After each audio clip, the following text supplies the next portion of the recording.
To my channel. I am Kriti Pathak and I please like and subscribe my channel. So आज की हमारा chapter 1 है how when and where history में। तो मैंने इसका थर्ड पार्ट स्टार्ट किया है, तो अब हम लेट वी स्टडी। ओके, तो हमारा जो फर्स्ट टॉपिक है वो कॉलोनियल है। कॉलोनियल है हमारा फर्स्ट टॉपिक। तो अब हम जानेंगे कि व्हाट इज़ कॉलोनियल। तो हम कॉलोनियल का मतलब जानेंगे कि कोई भी कंट्री, अगर कोई अनदर कंट्री किसी दूसरे कंट्री पे अपना हक जमाती है, कॉमर्शियल, इकोनॉमिकल, हर तरीके से, तो उसे हम कॉलोनियल कहेंगे। तो मतलब इसी प्रोसेस को कॉलोनियल कहेंगे। तो जो हमारी हिस्ट्री है उसकी मैंने टॉपिक्स आपको सब पढ़ा देंगे बिना बुक के, सब बुक की ही चीज़ें हैं, लेकिन मैं आपको यहाँ पे वाइट बोर्ड पे आज समझाऊँगी। जो हमारे कॉलोनियल थे, तो जो हम जानते हैं कि जो हमारे ब्रिटिश आए इंडिया में, तो वो यहाँ पे अपनी फैक्ट्री, अपनी बिज़नेस अपना करने आए थे।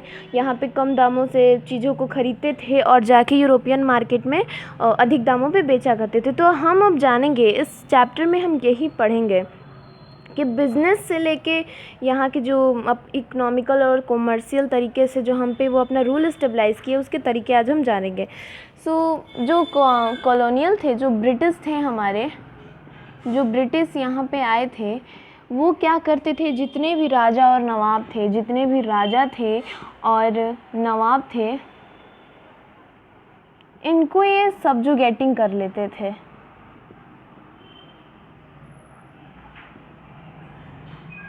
सब्जुगेटिंग, तो हमारे बुक में ये सब्जुगेटिंग वर्ड है।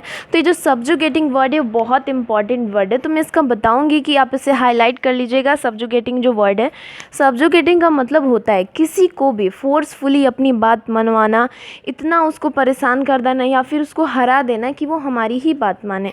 तो वो मतलब सब्जुगेटिंग कर दिए थे और फिर यहाँ पे इकोनॉमिकल और कॉमर्शियल तरीके से यहाँ पे अपना राज चलाने लगे। हम अपने रूल को स्टेबलाइज कर लिए, हर तरीके से हमारे कॉस्ट्यूम में, हमारे जो मैनर थे उसमें भी वो इंटरफेयर करने लगे।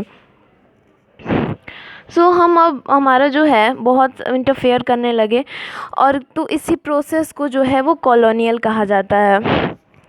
हमारी यही चीज़ें हैं कि जो वो सब्जुगेटिंग किया करते थे, और हाँ, उनकी जो रिकॉर्ड्स रूम है, वो जो रिकॉर्ड और एक वो अपनी रिकॉर्ड बनाया करते थे। जो ब्रिटिश होते थे वो राइटिंग सेक्शन पे बिलीव करते थे। किस पे बिलीव करते थे? वो राइटिंग सेक्शन पे हमेशा बिलीव करते थे। वो राइटिंग सेक्शन पे बिलीव करते थे। इस वजह से जितनी भी ऑफिस थी, सम तहसीलदार, कॉमर्शियल, जो कलेक्टर्स की ऑफिस थी, प्रोविजनल एडमिनिस्ट्रेटर थे, वो हर जगह अपने रिकॉर्ड को रखा करते थे, वहाँ पे अपने रिकॉर्ड स्टोर किया करते थे। जो रिकॉर्ड थी, जो उसको रिकॉर्ड को रखा जाता था, उसको बहुत सारे तरीक़ों से रखा जाता था। जैसे कि म्यूमस तरीके से, म्यूमस में लिखा जाता था, और नथिंग में, और नथिंग जो होती थी वो लिखा जाता था।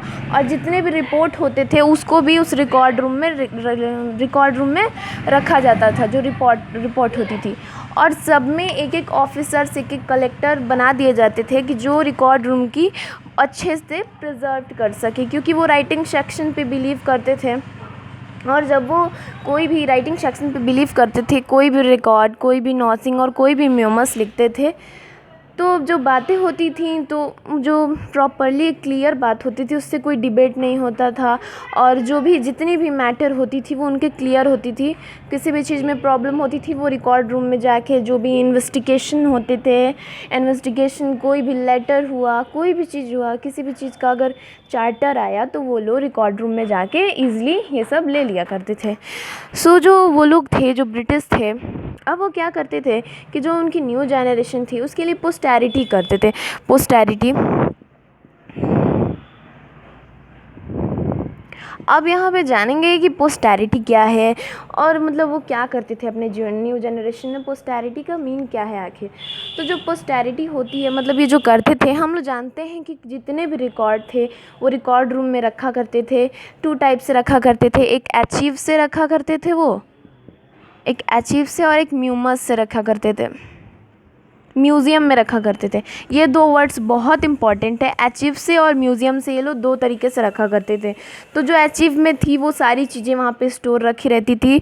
तो वो लोग अपने जब वो रिकॉर्ड रूम में अपने लेटर, अपने एग्रीमेंट, जो चीज़ भी है सब लिख रहे हैं, तो उनके ही फेवर में होगा। तो वहाँ पे वो अपने जो न्यू आगे की, जैसे कि हम कोई भी हिस्टोरियन हिस्ट्री लिखता है इसलिए लिखता है ताकि कि जो आने वाली जनरेशन है वो अच्छे से जाने क्या हुआ था, कब हुआ था, कैसे हुआ था।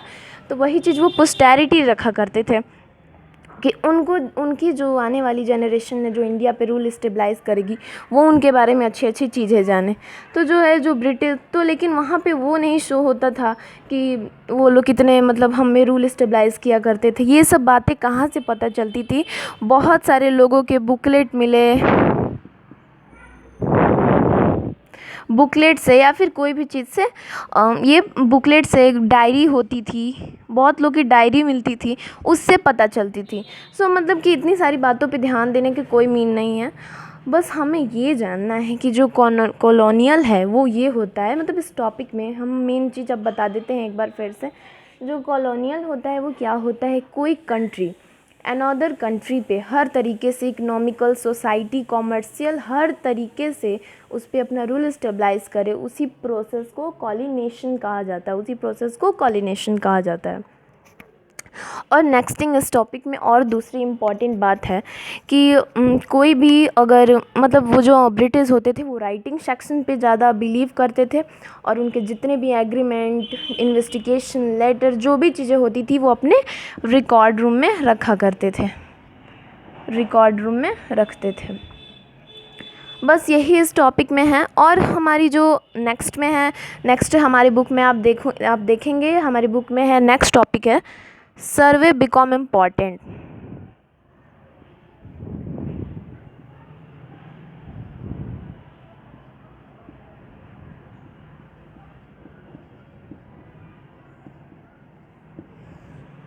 हमारा जो सर्वे है बिकम इम्पॉर्टेंट, जो सर्वे है वो इम्पॉर्टेंट कैसे हुआ? जो ब्रिटिश थे वो जानते थे कि यहाँ पे बहुत सारी अच्छी चीज़ें हैं जिनको इंडिया के लोगों को नहीं पता कि यहाँ पे क्या चीज़ें हैं, उनको नहीं पता, क्योंकि इसलिए वो ज़्यादा सर्वे करते थे नॉर्मल वे में अगर मैं बताऊँ। क्योंकि हर जगह हर लैंड, हर जगह फेमस था कि इंडिया का जो लैंड है वो बहुत अच्छा है, तो यहाँ पे बहुत सारी अच्छी अच्छी चीज़ें उगती है। तो यहाँ के लोग जो है सर्वे नहीं किया करते हैं, उन चीज़ों को, अच्छी अच्छी चीज़ों को, नई नई चीज़ों को नहीं ढूंढते हैं। तो क्यों ना हम सर्वे करके यहाँ की अच्छी अच्छी चीज़ों को ढूंढें। और इसलिए वो सर्वे किया करते थे, बहुत सारे सर्वे किया करते थे, जैसे कि जूलॉजिकल सर्वे, बायोलॉजिकल सर्वे, बोटानिकल सर्वे, एप्रोलॉजिकल सर्वे, ऐसे सब बहुत सारे ऐसे नाम के बहुत सारे वो सर्वे किया करते थे। वो सेंसस किया करते थे। सेंसस में अब हम जानेंगे कि व्हाट इज़ सेंसस। तो हम जानेंगे सेंसस क्या है। सेंसस भी बहुत एक इम्पॉर्टेंट वर्ड है। सेंसस मतलब जो वो लोग जनगणना किया करते थे कि इंडिया में कितने पीपुल है, तो जिससे कि उनको हर चीज़ इजी रहेगा, उनको एक्शन लेने में इजी रहेगा। तो वो ये अपना सेंसस जो है, सेंसस प्रोसेस किस तरीके से करते थे? वो सेंसस करते थे लोगों के ऑक्यूपेशन देख के, ऑक्यूपेशन से वो सेंसस करते थे, उनके कास्ट से सेंसस करते थे, और उनके रिलीजन से भी सेंसस करते थे। मतलब इन सब टाइप से वो सेंसस करते थे, गिनते थे कि कितने लोग हैं, क्या है, जिनसे उनको बहुत ज़्यादा हेल्प मिलती थी।